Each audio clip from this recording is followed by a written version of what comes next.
First Chronicles chapter 4, verses 9 and 10. First Chronicles chapter 4, verses 9 and 10. No? At itong gibuhat kay moraog katulgon kay inyong mga nahong. Kay ang panahon, pirtigyong bugnawa. No? Tanawa ang gawas, pirting ngiob kaayo ang atong panganod.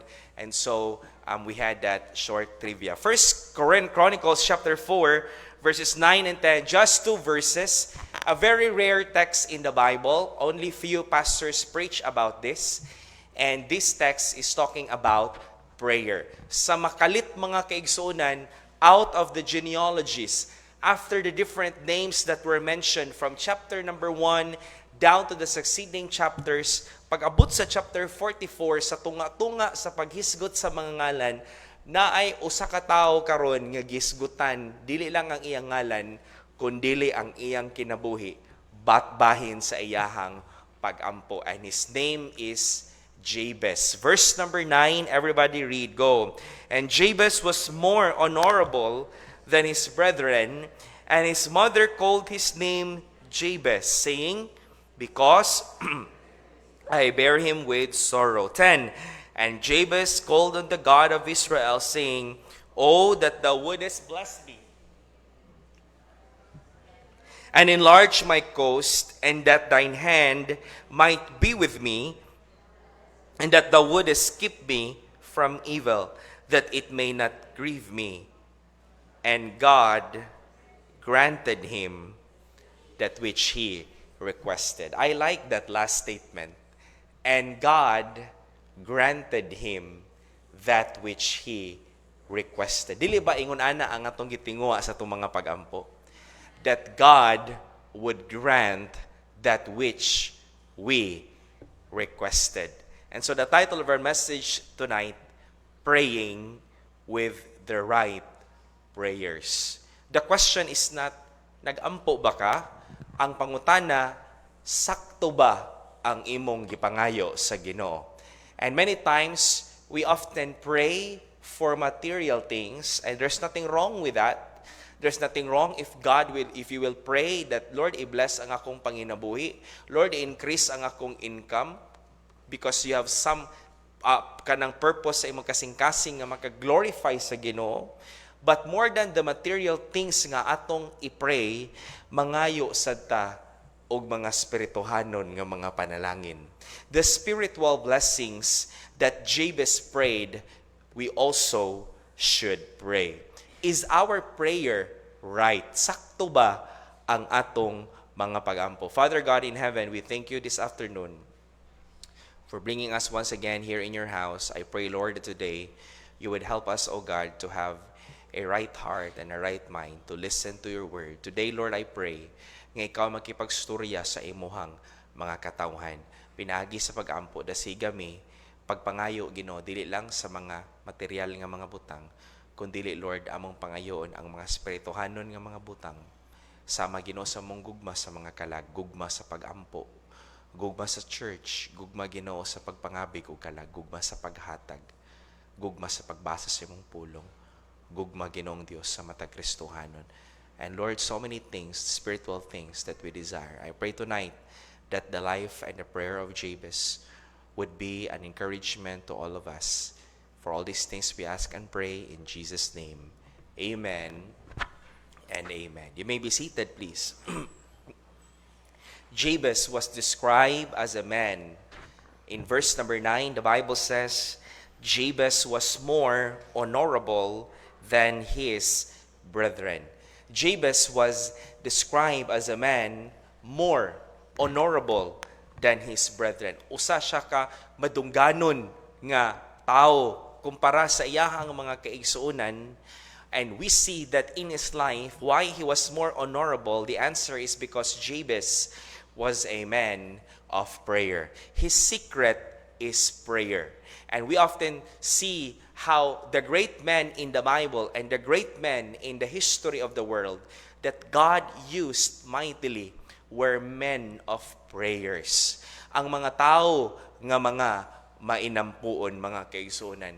And sometimes we feel like we are not that effective because we lack prayer. no? Ang Kristohanon makabantay ta usahay kulang ta sa pagampo.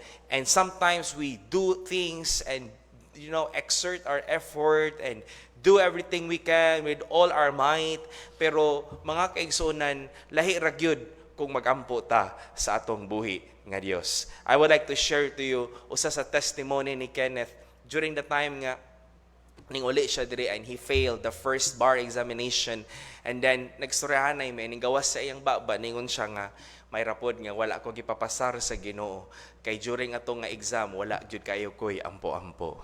No, lahi ra gyud kaayo, ningon siya nga lahi ra gyud nga kanang magampo ta sa atong buhi nga Dios. Mga kaigsunan, similar with Brother Kenneth and similar to all of us, sometimes and many times we are tempted to trust our own ability. Amen? Many times we are tempted, especially kung dugay na tang Kristohanon, dugay na tang nagwali, dugay na tang nag-soul winning, dugay na tang nag-song leader, dugay na tang nag-choir, dugay na tang nagbuhat sa buluhaton sa Ginoo, and ay, kabalo na ko unsa kong angay nga buhaton, and then we become confident, and then malimot ta nga ang ato ra gyud ang effectivity naa sa tong buhi nga Dios. And so, we have to understand this evening that the secret of Jabez was prayer, was his prayer life. And so, it is my encouragement, it is my desire tonight to encourage you to pray. To encourage you not just to pray for your studies, not just to pray for your material things or sa imong panginabuhi, but then we would also seek the things that Jabez sought here in the Bible. So, unsa man ang giampo ni Jabez? 4 things that he asked. Number 1, Jabez prayed for grace. He prayed for grace. And so tonight, we are to pray for grace. The Bible says in verse number 9, 1 Chronicles chapter 4, verse number 9, the Bible says that the name Jabez comes from the word sorrowful. Verse number 9, the Bible says, ingon ang Bible, giganlan siya og Jabez sa iyahang mama because I bear him with sorrow. Because I bear him with sorrow. Magulanon. Perhaps tonight, there are some family tragedies that happened during the time nga gipanganak si Jabez. Perhaps there is a physical ailment nga nahitabo sa iyahang kinabuhi, and we do not know what causes sorrow in his family. We do not know what causes sorrow to Jabez personally. But one thing is sure tonight, when Jabez prayed for God's blessing, pag-abot sa chapter number 4, verse number 10, Jabez said, Oh, that thou wouldest bless me indeed. Oh, that thou wouldest bless me indeed. He was asking for the blessing of God. One thing for sure, according to the background of his life, mga kaigsunan, Jabez prayed for God's grace in his life. Nangayo siya grasya sa Ginoo. Yes, wala ta kabalo unsay ilahang problema sa ilang pamilya, wala ta kabalo unsay naghatag og kasub-anan sa ilahang kasaiyang kasing-kasing. Perhaps mga kaigsunan na ay mga bugat nga mga pagsulay nga ilang natagamtaman sa dihang si Jabez gipanganak aning kalibutana, but Jabez prayed for God's grace that despite of sorrow makapadayon siya sa pag-alagad sa tong buhi nga Dios. And Jabez is no different than us tonight. We all do have some share of sorrow in this world. Walay ni isa diri nga walay problema. Walay ni isa diri nga walay mga kagulanan. Kitang tanan doon na tayo mga tagsa-tagsa nga mga giatubang nga mga kagulanan sa kinabuhi. I cannot even magnify my sorrow with your sorrow because our sorrows are on different levels.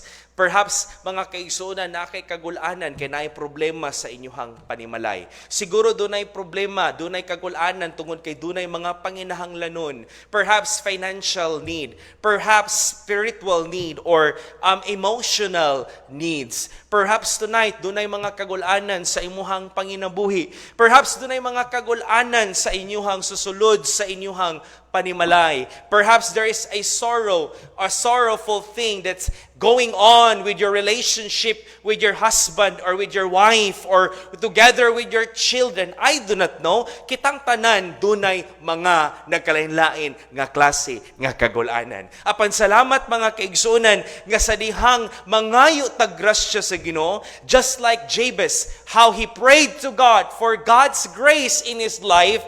The Bible says that God granted him that request. And so tonight, I would like to encourage you that in the midst of sorrow sa atong mga kinabuhi, and believe me, ang pagkagulanan dili mawala as long as mabuhi ka aning kalibutan na, dili mawala ang kagulanan.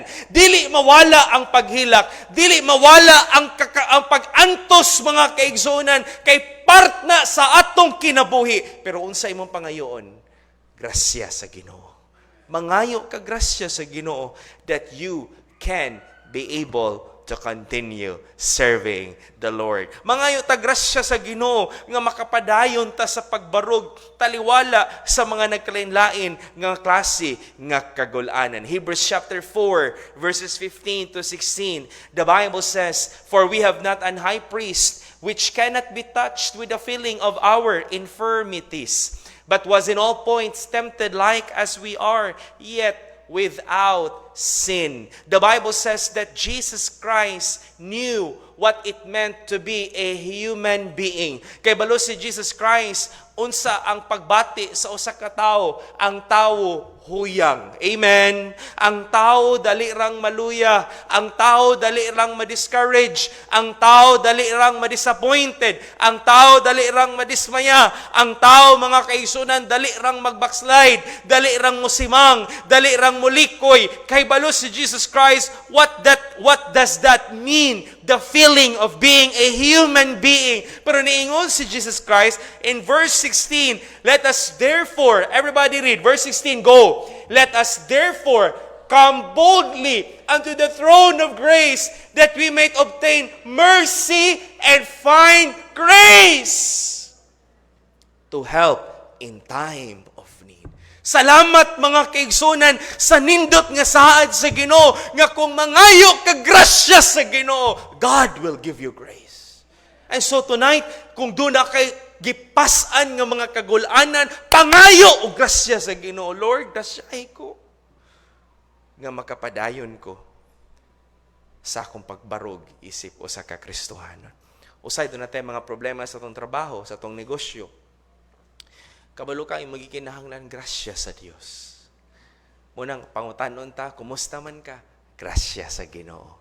Nakapadayon ko. Dili si grasya nga naadiri. Grasya, tinuod nga grasya sa Ginoo. Have you prayed for grace? How many of you here, every morning you've prayed for grace? Lord, grasyahi ko karong adlaw. Tabangi ko nga makabarog ko.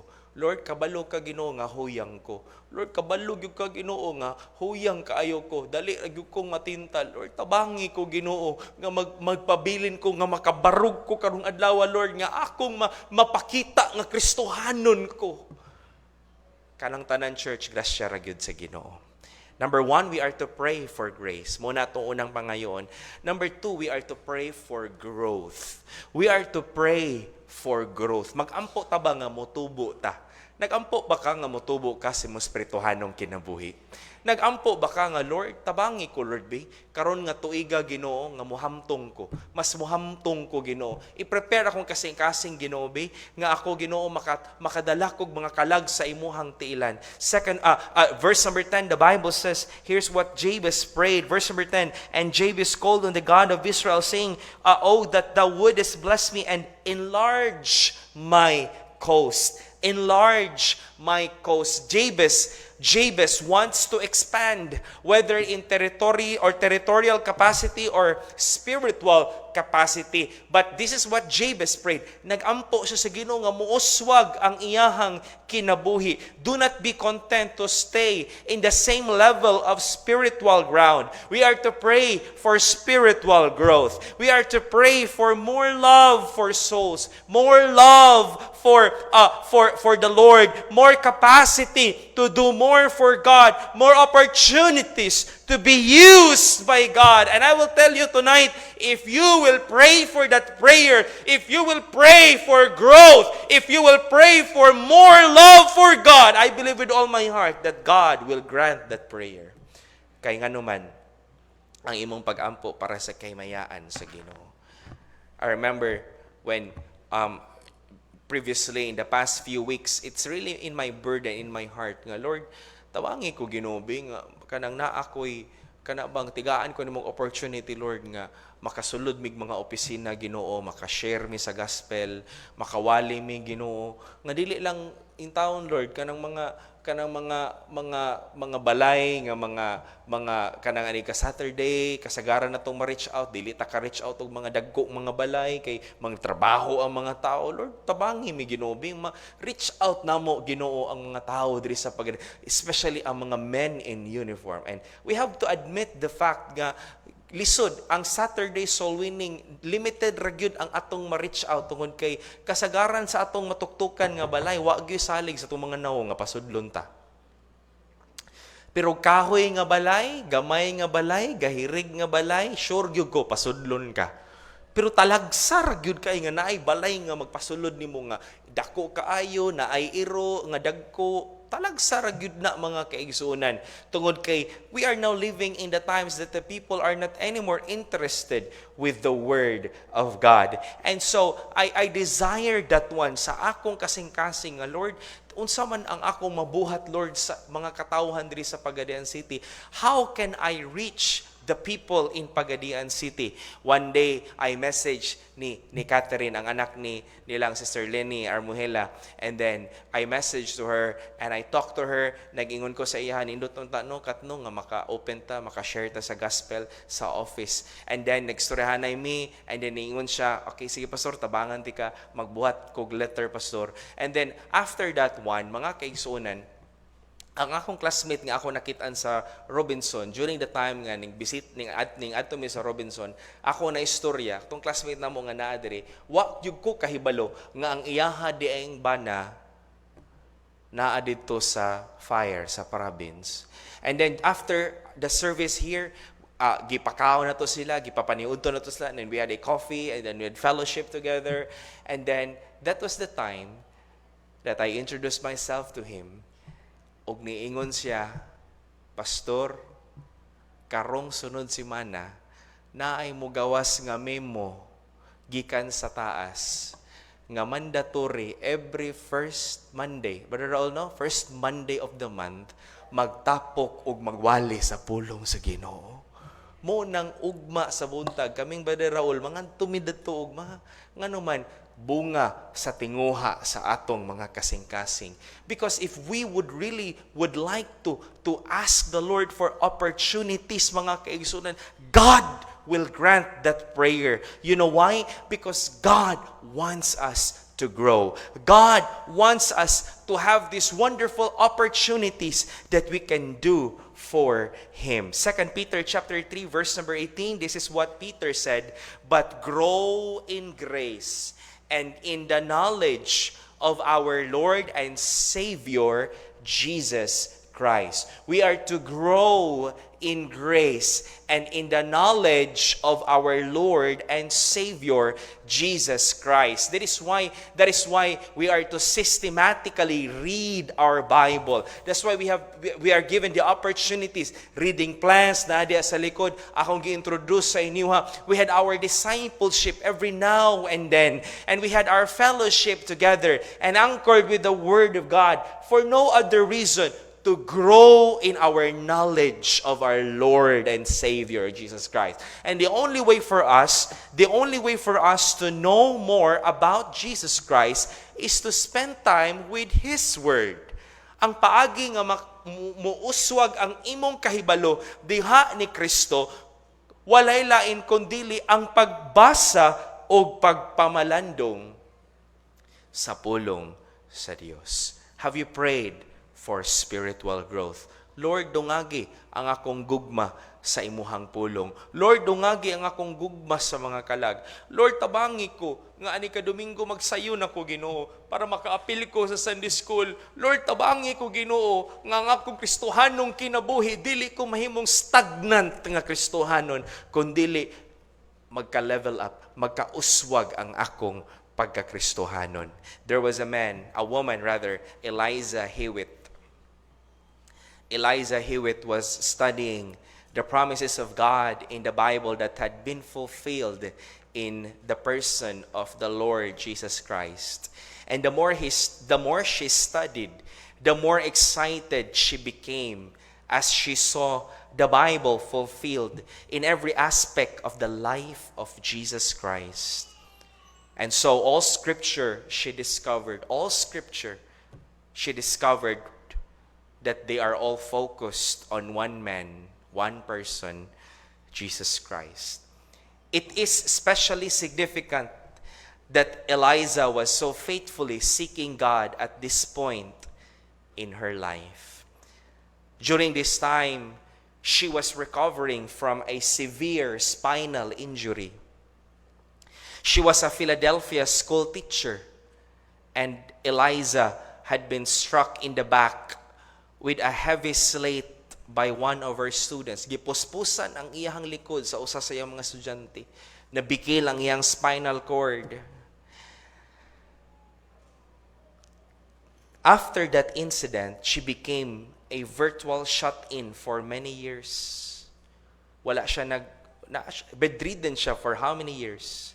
But eventually, she was able to be involved in the ministries of the church, the Calvin Presbyterian Church.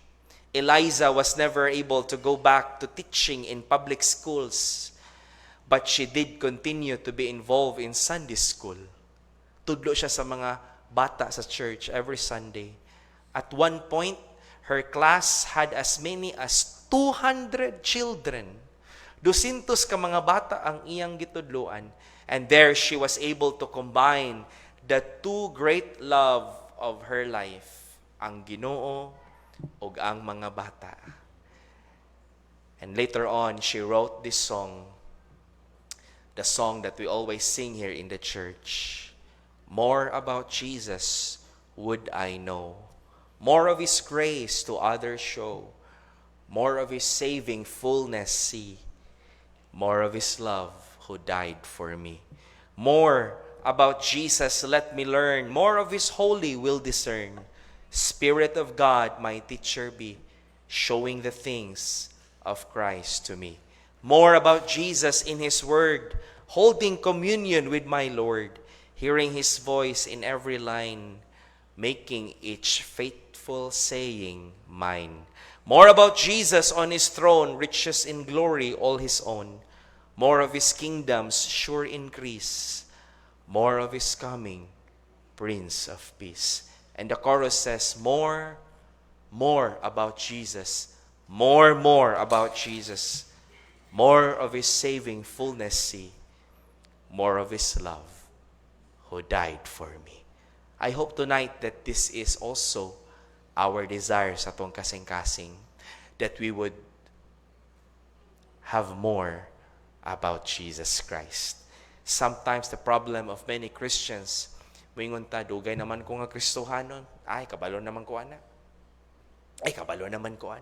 Oh, ako pud sa una, tig soul winning, pug ko sa una. Ay, ako pud sa una, tig Bible study, pug ko sa una. And then we would be complacent and we would be satisfied with the things that we have done for the Lord.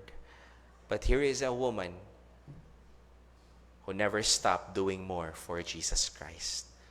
I hope tonight, regardless kung unsa ang imuhang kinabuhi o unsa imong nabuhat sa unang panahon, similar with what Apostle Paul said in the book of Philippians, forgetting those things which are behind, and reaching forth unto those things which are before. Maybe tonight you have finished the Bible, reading your Bible. Do not quit. Do not give up. Ay, di na ako mabasag Bible. Humanda naman ko basa ng Bible. Do more for God. Read more and more and more and pray for more and more and more and win souls. We are to pray for growth. Number 3, not only we are to pray for grace, we are to pray for growth. And number 3, we are to pray for guidance. We are to pray for guidance. pray for guidance, giya sa Ginoo. 1 Chronicles chapter 4 verse number 10, Jabez prayed for the Lord's hand to be with him. Verse number 10, the Bible says, "Oh, that thou wouldest bless me indeed, and enlarge my coast, and that thine hand might be with me."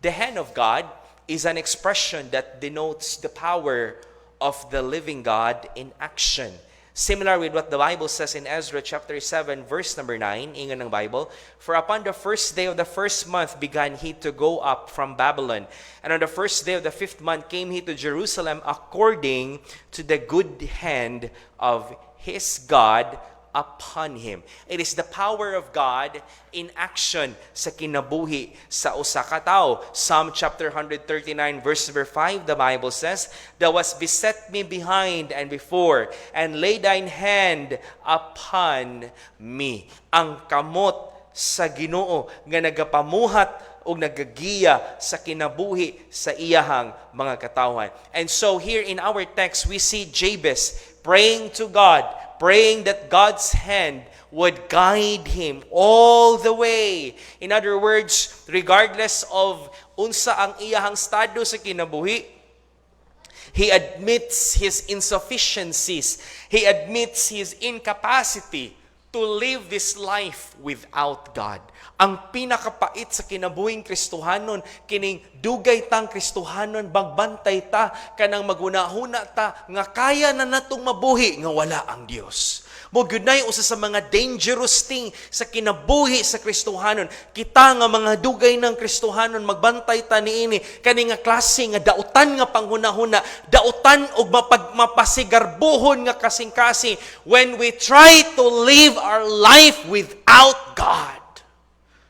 Kanang moingon ta ba indirectly, "Lord, I don't need you because I have everything." Jabez was never like that. He said, "Lord, giyahi ko sa imuhang mga kamot." And let me tell you tonight, if you would ask God for guidance, God is more than willing to guide you. Psalm 37 verses 23 to verse number 25, the Bible says, "The steps of a good man are ordered by the Lord, and he delighteth in his steps. Though he fall, he shall not utterly cast down, for the Lord upholdeth him with his hands." Ang lakang sa maayo nga tao, ang lakang sa Kristohanon, gihanay sa Ginoo. Pagkaanindot kung ang Dios ang muhanay sa atong mga kinabuhi.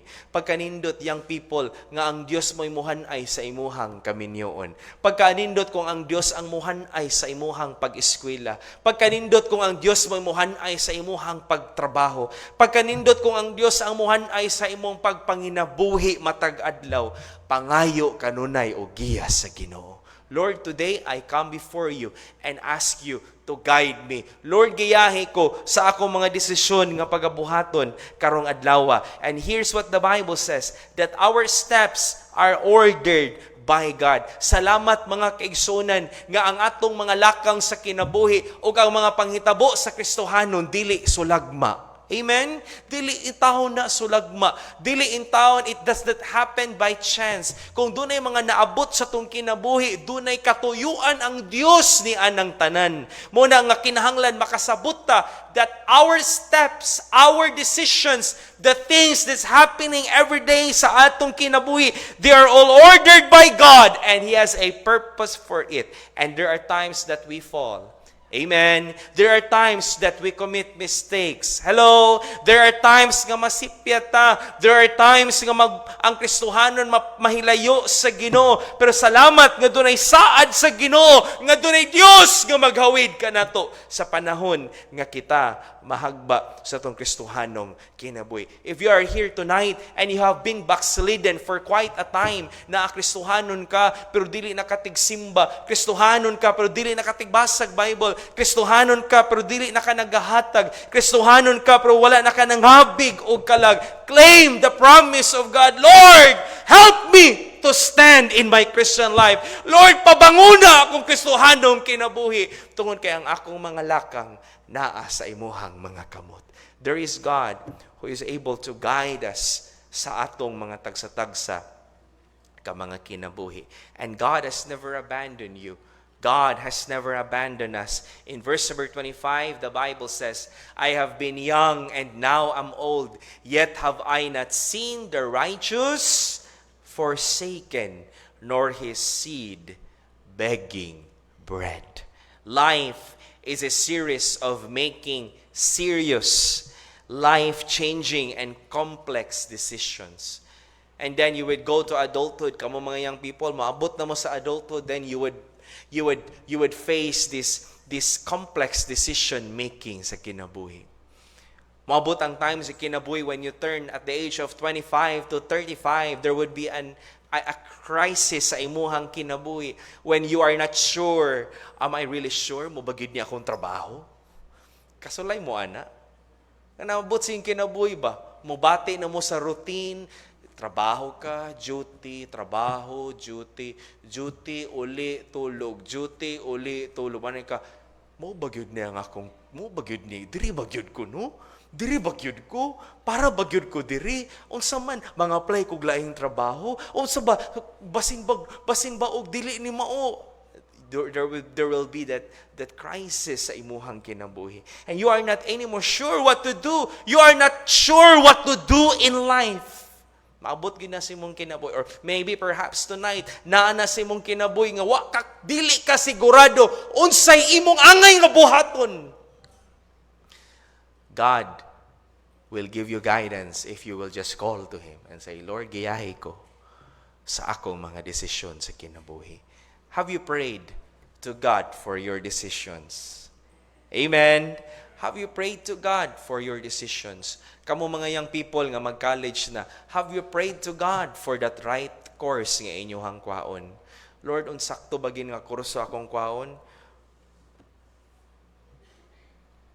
Sakto ba ni Ginoo ang akong direksyon sa kinabuhi? Lord, diri bagyud ko nga eskwelahan? Sa nursery bagyud ko, Lord, nga college naman ko? Diri bagyud ko?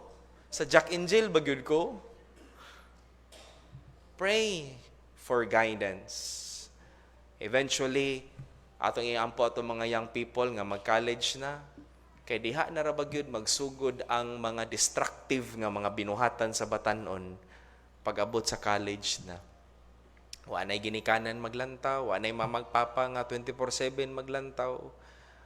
Unya nagtuna ay mo pagsulod og hizing-hizing ha, mga fraternity, palihog in taon, maluoy in taon mo sa iyong ginikanan nga nag-atiman og nagasto sa inyo ha. Ayaw in taon mo pagsulod-sulod og uyab-uyab ay gyud mo pagdula-dulag kalayo, pangayo gyud og giya kanunay sa Dios. Og walay nag-amen. Kay ganahan gyud nga mag-uyab-uyab. Das ako mag-uyab-uyab mo pag minyo na, wa na eskwela, minyo na. Niingon ko ni JB na diri ginana ko si JB, kodong, before ka mo puyo diri sa simbahan dong, magsabot gyud daan sa rules diri sa simbahan. Why uyab-uyab diri? Wa gay uyab si nanay, ikaw pa. Baka nauwaw. Anas nanay Usa ka adlaw si JB, nagtiksanay di siya siyang uyab. Iyang natik sa ako Panawa ra gyud ang Ginoo. Di tawag dito. Hilamos og kasaba. Unsa may mo gusto? Uli ka. Basta to sabot ato. Unsa may tuyo ngano nag-uyab-uyab ka? Di ba kaminyoon? Pili, magpulis ka or magminyo ka? Eskwela ko, pastor. Ang lesson diha, pagbantay, kisa inyong tiksan, basin ma-forward ninyo sa inyong ginikanan o sa inyong pastor. Ginan ako si JB, kodong, dili ikaw ang unang nga puyo diri sa balay. Dunay mga duha ka mga dalaga diri nga nagpuyo sa unang panahon. Nga niingon ang among silingan diha, niingon silang ni nanay, Nay, an, naalaki mga babaean, kadlawong dako, nangatkat sa gate. Ako, ha? Kami manggani ni July, wa magkay mi nangatkat o gate. Kay mag-abot sa mga uyab, tuwa dito sa boulevard, tuwa sa pay, nako. Kamong ginikanan kung okay ra ninyo yung anak maguyab-uyab unya waga eskwela, ayaw gyud mo pagdahom nga maayo ang kaugmaon sa inyong mga anak. Be strict with your children. Because dili nila na ma-appreciate karon, pero pag abot sa unahan, ma-appreciate na nila. Nga maminyo silag insakto. Am I right? Maminyo insakto. Unsa may pulos nga maguyab-uyab? Di ba magminyo? Unsa pa char-char lang din na?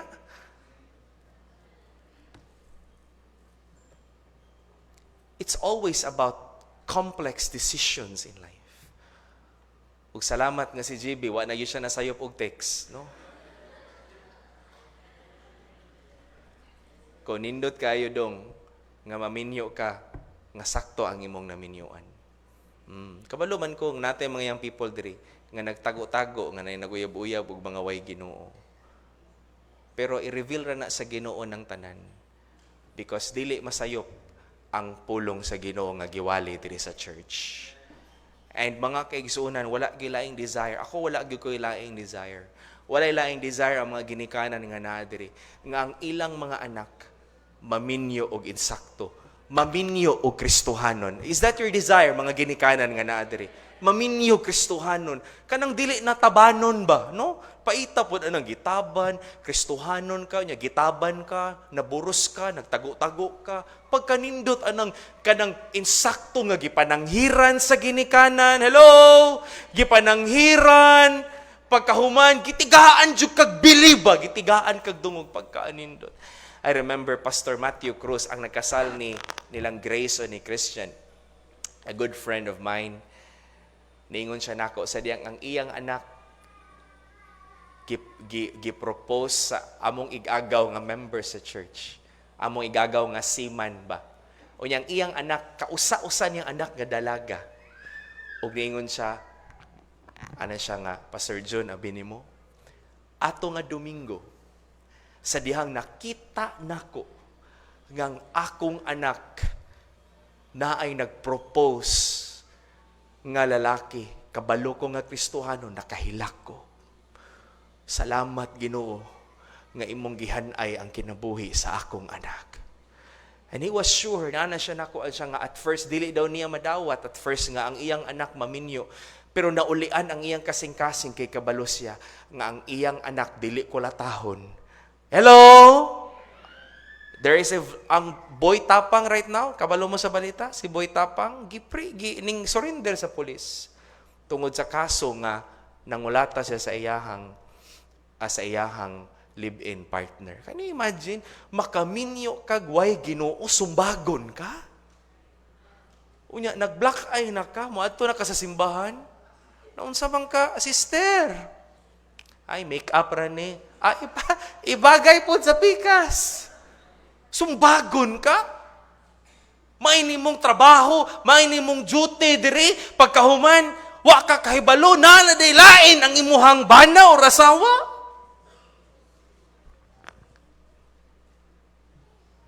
Pray for guidance. Lahi ra gyud ko ang Ginoo may maghanay sa tong kinabuhi. Amen? Wa gyud nag-amen. Di gid mo gusto nga giyahan mo sa Ginoo.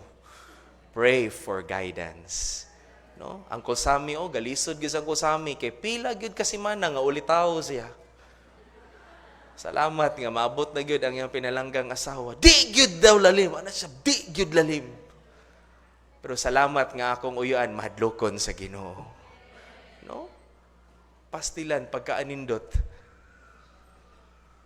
I mean, I will tell you this. Our society is crumbling apart. Look at the news right now. Sa iba na Alawi, gipailag kaso. Can you imagine ang mga inaana nga mga balita? Dili unta na mahitabo sa kanato nga mga Kristohanon kung magpagiyat ta sa Ginoo sa sakto nga desisyon nga atong pagkabuhaton. Og muundang nako diha kay murag lain na inyong panglantaw nako. Trust in the Lord with all thine heart, and lean not unto thine own understanding. In all thy ways, acknowledge Him.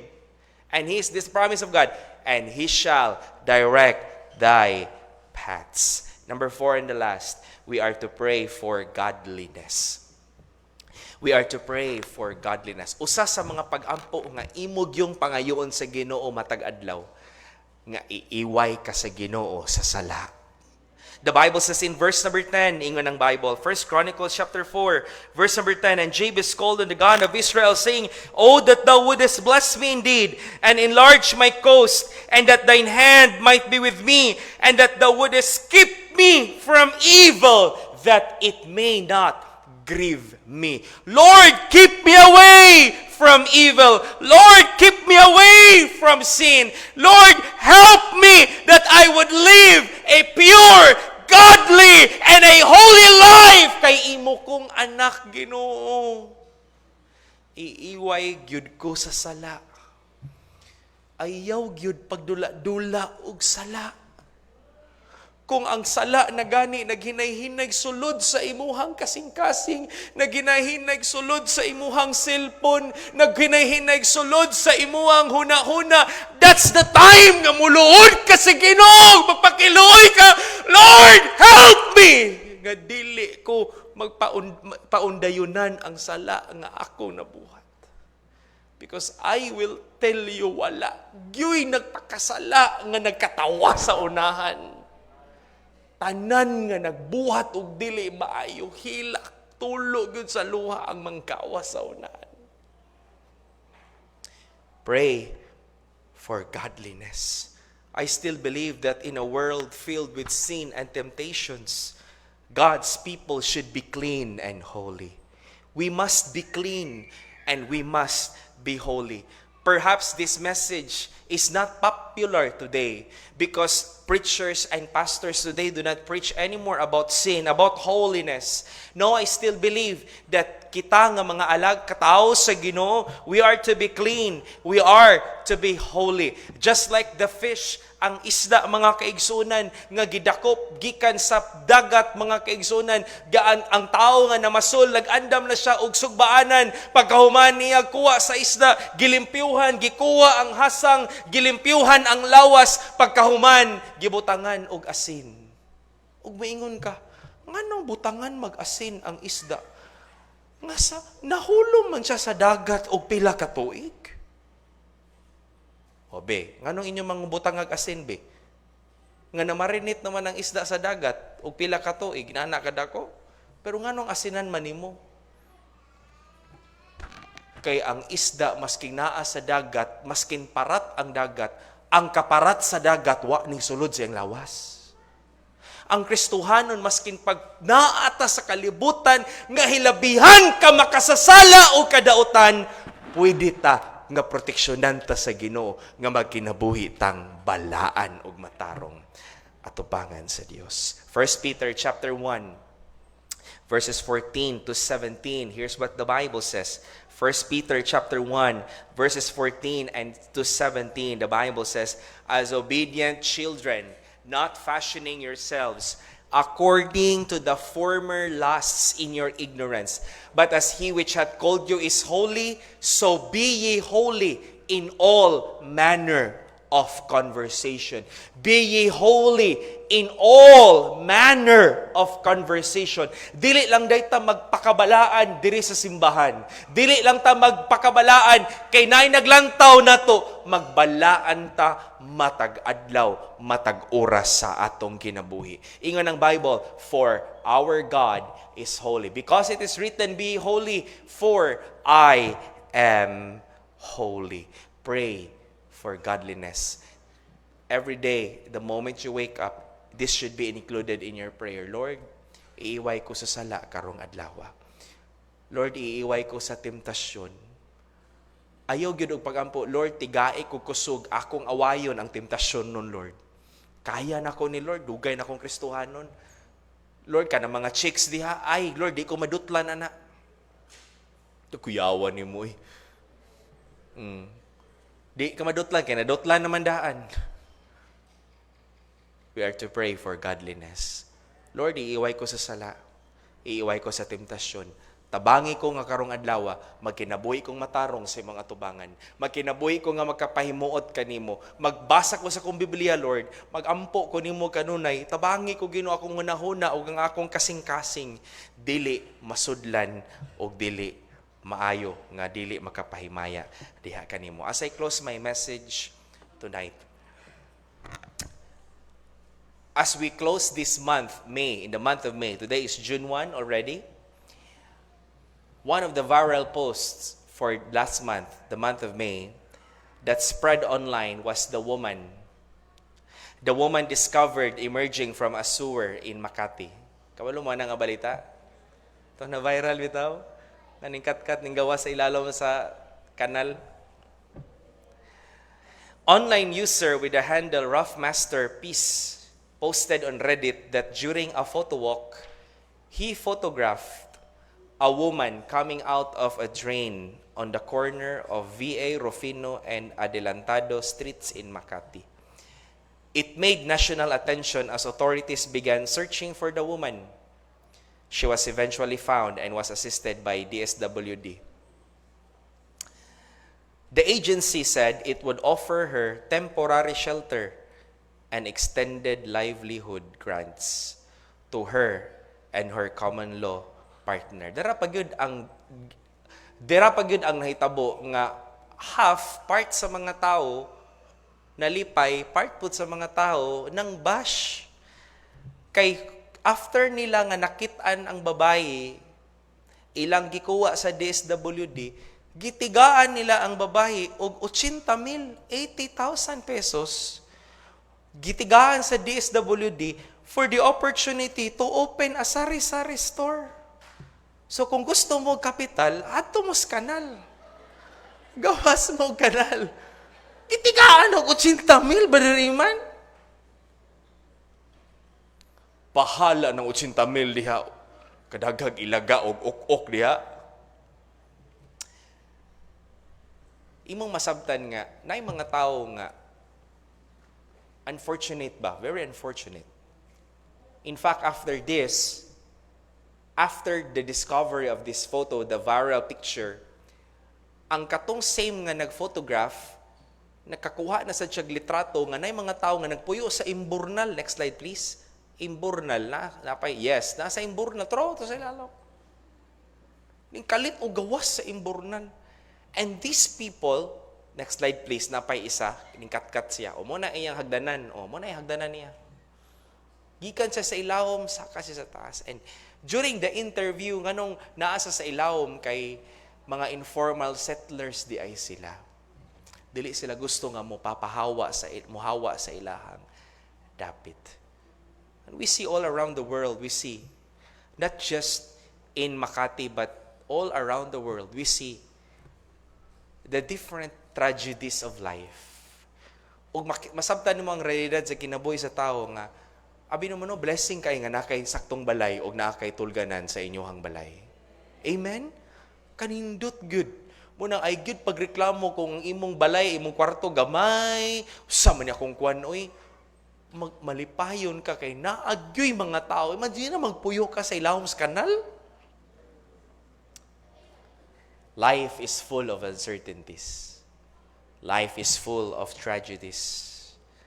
Apan salamat nga taliwala sa kalibutan nga dili siguro pwede tang makatawag sa Ginoo pinagi sa pagampo. Amen?